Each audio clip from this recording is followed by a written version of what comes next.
대구 간송시대를 준비한 주역, 전인건 대구 간송미술관장이 이 자리에 나와 계십니다. 전 관장은 서울의 간송미술관장도 함께 맡고 있는데요. 대구에서의 향후 운영 방향에 대해 자세히 이야기 나눠보겠습니다. 네, 안녕하십니까? 네, 안녕하십니까? 지난 2015년 간송미술관 대구 분관 건립 협약으로 따지면 무려 9년 만에 문을 열게 되는데요.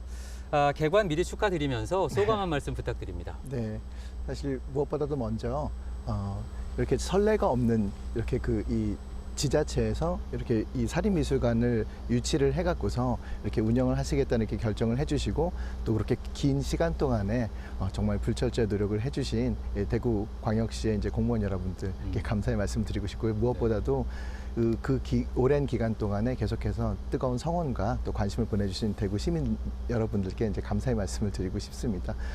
여러 가지 일들이 있었기 때문에 정말 주마등처럼 이렇게 스쳐가기도 하는데요. 예. 여기서 이제 멀지 않은 바로 뒤죠. 이 대구미술관에서 2018년도에 열렸던 이제 조선회화 명품전 때 정말 많은 분들이 찾아주셔서 성황을 이뤘던 것들이 특별히 기억에 남습니다.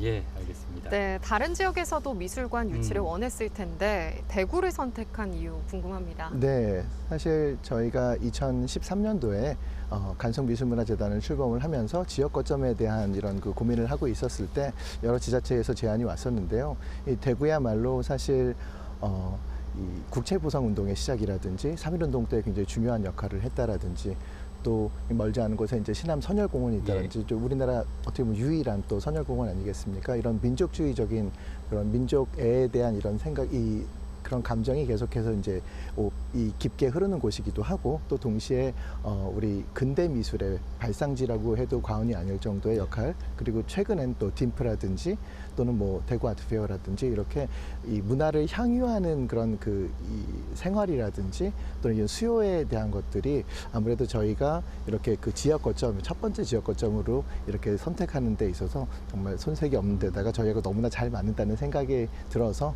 이렇게 대구에 자리를 잡게 되었습니다. 네, 알겠습니다. 조금 전 기자 리포터에서도 언급이 됐는데 이제 대구 간송미술관이 간송재단 유일의 상설 전시 공간이 되는데요. 상설 전시 어떻게 운영이 되는지 설명을 좀 부탁드립니다. 네, 이곳 대구 간송미술관은 총 6개의 전시실이 있는데요. 이번에 개관전처럼 이렇게 큰 대형의 기획 전시 같은 경우에는 이 6개 관을 모두 사용을 하게 되고요. 그다음에 이 12월 1일 날 이 전시가 끝나게 되면 그 다음서부터는 이제 상설 전시 공간과 또 기획 전시 공간으로 나눠서 이렇게 운영을 하게 됩니다. 상설 전시 공간에서는 이제 그 간송 미술관을 대표하는 이런 소장품에서 일부와 함께 좀 교육적인 그런 컨텐츠를 중심으로 해서 이제 꾸며질 것 같고요. 그다음 기획 전시실에서는 또 1년에 한 번에서 2번 정도 이렇게 기획 전시가 또 계속 진행될 예정입니다. 예.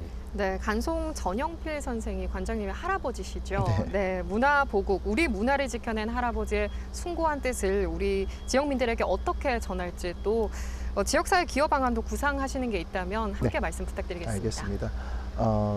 간송미술관 또 간송전용필 하면은 이제 떠오르는 또 단어가 이제 문화보국이라고 할 수가 있는데 문화로 나라의 정체성을 지킨다라고 이제 설명을 드릴 수 있겠는데 일제강점기 때 문화보국이라고 한다면 간송께서는 정말 마지막까지 광복에 대한 신념을 끝까지 가지고 계셨던 분이었기 때문에 그 당시 조선 총독부에 의해서 조직적으로 좀 훼손이 되고 왜곡되고 파괴되어가는 우리의 이 문화와 역사를 이 광복 이후에 되살리기 위한 준비를 하는 과정으로 이렇게 우리의 말하자면은 역사와 문화를 오롯이 담고 있는 증거품인 문화유산을 모으고 또 이것을 연구할 수 있는 사람들을 키우는 일을 하셨던 것이 그 당시 이제 문화보국이고 지금의 문화보국이라고 한다면 이렇게 모여져 있는 문화재 이렇게 지키고 연구가 된 문화재를 통해서 우리가 갖고 있는 이런 이 예술적인 DNA라고 할까요? 지금 뭐 이 한류라고 얘기를 하는 이제 그 대중문화가 전 세계에 많은 영향을 주고 있는데 이런 것들의 근간에 있는 이런 DNA들이 어떤 것이기 때문에 우리는 정말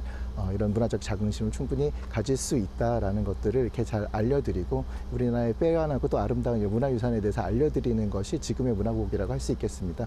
이를 위해서 대구간송미술관은 이제 2가지 정도 예를 들어서 이제 교육이라는 부분이 있을 거고요. 교육이라고 한다면 좀 어렸을 때부터 이런 우리 문화유산을 포함한 이런 문화를 향유하는 부분에 대한 것들을 많이 알려드릴 수 있다고 말씀을 드릴 수 있고요. 또 하나는 이 대구, 안동, 그다음에 경북 지역은 예전에 유림이라고 불렸을 없을 정도로 문화의 중심이었었기 때문에 뭐 서화라든지 서책류 같은 이런 지류 유물이 굉장히 많습니다.